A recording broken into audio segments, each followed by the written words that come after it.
thank you all for coming out. We have a really exciting, great panel today. Panelists come from a broad spectrum of experience. More importantly, they come from across this country. I didn't want to have this a DC-loaded centric panel. What we really want to do is educate you guys on how to fight big labor. You know, it's not workers that we're talking about here, but it's big labor that's against workers, that's taking advantage of workers on the private level and on the public level, on government sector unions, taking advantage of workers as taxpayers. We'll soon be joined by Congressman Steve King from Iowa. He'll be talking about some of his bills that he's just introduced. He's introducing bills that are fighting against workers being forced to join a union and protecting them from union favoritism. He has represented the 5th District of Iowa since 2002 and started King Construction back home, so he definitely knows the power of unions and of union favoritism. On the panel, we have New York City Councilman Dan Halloran. Councilman Halloran represents the 19th District of New York City in Queens. He was elected in 2009 on the Republican, Conservative, Independents, and Libertarian line. That must be a pretty lonely caucus, Councilman. I'm a man of myself. He has served as a member of the NYPD and worked in 3 district attorney offices.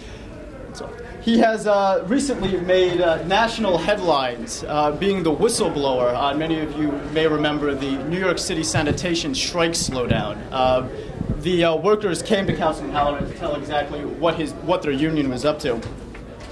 Just walking in, we have Saul Anuzis, the managing partner of Coast to Coast Strategies and former candidate for RNC chairman. Saul served as chairman of the Michigan Republican Party from 2005 to 2009 and was a candidate for the chairman of the Republican National Committee in 2009 and 2011. Saul is going to be talking about his a new website that he's working on, unionrefund.org, which teaches which is a one-stop shop for allowing union members to opt out of the political portion of their dues they are forced to pay in non-right-to-work states to their unions. Next to Saul, we have Peter List. He's the editor-in-chief blogger of LaborUnionReport.com, a front-page contributor to RedState.com and a contributor to BigGovernment.com. He is founder of 1888NoUnion.com. There's a lot of .coms in there, Peter. He has more than 25 years in labor and employee relations experience. He is founder and CEO of Culture LLC, a labor relations consultancy comprised of employees, labor relations, and human resource practitioners. Next to him, we have Scott Hagerstrom, the state director of Americans for Prosperity in Michigan. He has 16 years of experience directing legislative, political, and grassroots strategy for Michigan's leading free market legislatures.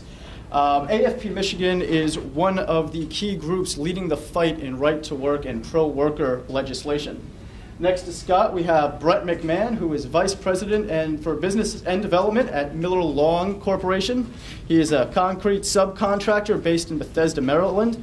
Mr. McMahon has presented on labor issues on behalf of the Heritage Foundation, Alliance for Worker Freedom, that's ATR for those of you who may not know, Associated Builders and Contractors, and he is the primary radio and TV spokesman for HaltTheAssault.com. In 2010, Mr. McMahon was awarded the ABC Merit Shop for political leadership. So with that, Councilman Halloran, would you like to start us off? Sure.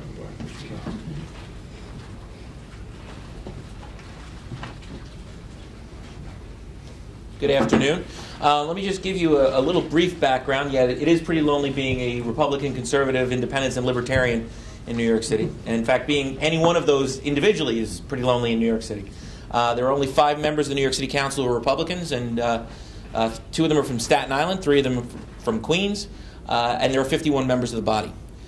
That's interesting because there's 35% of the population registered Republican in New York City, and 20% are registered independent. So even though we actually, Republicans and independents together, are a majority of the city of New York, we represent less than 10%. We are represented by less than 10% in our legislature, to show you how gerrymandering really does work if you wanted to.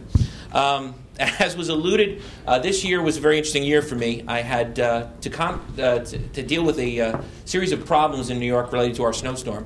And ultimately, we were able to discover that, that the union, who was dissatisfied with much of what was going on in the Bloomberg administration's cuts to their union had an impact on the snow response. It wasn't rank and file members. It was, in fact, the supervisors union who controls the lines who had the word out, and actually had the word out since September when these cuts were announced, warning people that if there was a snowstorm, we would see the results. Well, we absolutely did. New York City, which has a history in the last 77 snowstorms of having 90% of the streets cleared within 48 hours, wasn't able to do that in 5 days. So you can just do the math and figure out how bad it was. New York City is suffering from two major problems, as is the rest of the country, but they're modified in somewhat because in New York City we have Wall Street as a base, a tax base, and it artificially props up the appearance of the budget. You know, the New York City budget is $64 billion with a B dollars every year. New York City is the fourth largest economy in North America. It goes the United States government, the government of California, New York State, and then the city of New York. Canada is right next. So to give you an idea of just how bad of an impact we're experiencing, let me share with you some facts. First, almost 1/3 of the residents of New York State households, New York City households, are either an employee of the federal, state, or local government. So 1/3 of every household has an employee who is federal, state, or locally employed by the government. 1/5 of the population, almost 20%, is on social services of some form, whether that's welfare, Medicaid, food stamps, something else. So what does that mean for us? Well, it means 50% of the people are dependent on the government for their livelihood, their income, their ability to function. Well, what does that do? Well, when it makes you a member of a union, it makes you hyper-dependent on the government. It requires you to draw more and more out of the government. Now, in New York State, the problem with the big labor movement is that it is an anti-work movement. And as a result, we are not a right-to-work state. The imposition was seen most clearly at the Walmart hearings. Walmart wanted to come in. Now look, I'm not a fan of Walmart, nor am I a detractor of Walmart, but I am a fan of the facts. The City Council chose to have a hearing in which they pretended to have a hearing. And what they did was have a lynch mob. Everyone on the council who appeared there testified and asked questions in favor of keeping Walmart out, despite the fact that legally there's nothing that the government should be able to do to restrict them from coming in as long as they're following the zoning regulations. And they trumpeted what's called the Chicago study by Professor Merriman that claimed that there was no job creation by bringing Walmart in. In fact, it had a negative impact overall on the economy. I have a background in social sciences. I have a master's in archaeology, so I studied extensively social data. And within 5 minutes of my questioning the professor, he had to backtrack from his statement and concede that, in fact, Walmart had created jobs, not destroyed jobs in Chicago, that, in fact, his study didn't prove anything they claimed it did, including his claim that the wages would be subpar, because in that particular study, it demonstrated that the average wage for one of these small business employees was $8.02. The average for the Walmart worker was $11. So again, trumpeted as the proof positive model, very similar to what New York would experience. Chicago, completely not true. You have to understand that the way politics in New York City at least works, there is a codependency between the elected officials, their ability to get reelected, and these unions, whether we're talking about the municipal workers themselves or the non-traditional or traditional labor unions. Now, interestingly, one other important thing to know is in New York City, the schism has begun.